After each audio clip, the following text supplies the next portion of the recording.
হে guys hello' and welcome back to my another mini blog. আৰু আজি ৰাতিপুৱা অলপমান দেৰিকৈ উঠি কিনে চিধা ডাইৰেক্ট গাটো ধুইছোঁ। মানে আজি অলপমান কোৰানটো অলপমান বেছিকৈ পঢ়িব লাগিব। মানে আজি কলেজ নাযাওঁ, সেইকাৰণে ঘৰতে থাকিম।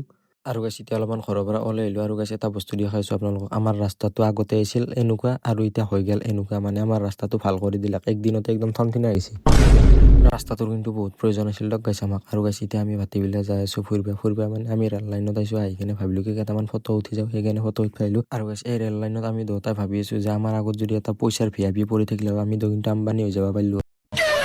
আৰু এতিয়া চিধাই ঘৰত আহি গ'লো। মানে এতিয়া ইফতাৰৰ টাইম হৈছে, সেইকাৰণে ইফতাৰটো কৰিব লাগে জল্দি। গাইছ আচল মজাটো কেতিয়া লাগে জানা? যে এতিয়া ইফতাৰটো কৰি উঠিম, লগতে নামাজটো পঢ়ি উঠিম, যেতিয়া খাৱা বস্তুটো আহি যাব, মেইন খাৱা বস্তুটো, তেতিয়াহে ভাল লাগে। সেইকাৰণে এতিয়া মই খাই দিলোঁ।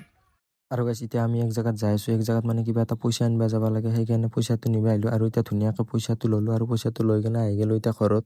গাইছ এইটো হৈছে taken' Pova curve 5G phone আৰু এইটো হৈছে ৱৰ্ল্ডৰ স্লিমেষ্ট ফোন। ইয়াৰ বেটাৰী হৈছে 8000 mAh আৰু ইয়াৰ ৱেটটো বহুত কম, মাত্ৰ 190 গ্ৰাম। মানে গাইছ একদিন চাৰ্জ দিলে আৰু 3 দিন চাৰ্জ দিব নালাগে। আৰু গাইছ এইটো হৈছে SGS5 ষ্টাৰ ড্ৰপ ৰেজিষ্টাৰ, মানে পল্লিকৈ একো নহয়, ধুনীয়াকৈ চলাই থাকিব। ইয়াত 144 কাৰ্ভ হাৰ্ড ডিছপ্লে আছে, মানে পিকচাৰ কোৱালিটি একদম আৰু ক'বই নালাগে। আৰু গাইছ ইয়াৰ প্ৰচেছৰটো ধুনীয়া, মানে মিডিয়াটেক G1 G17ৰ প্ৰচেছৰ আছে, মানে ধুনীয়াকৈ গেম খেলি থাকিব পাৰিব, আকৌ মানে লেগো নকৰিব। আৰু গাইছ এই ফোনটোত AI বহুকেইটা ফিচাৰ্ছ আছে। আৰু গাইছ আপোনালোকে যদি এই ফোনটো ল'ব বিচাৰে তেনেহ'লে এমেজন আৰু ফ্লিপকাৰ্টত এভেইলেবল আছে, ল'ব পাৰে।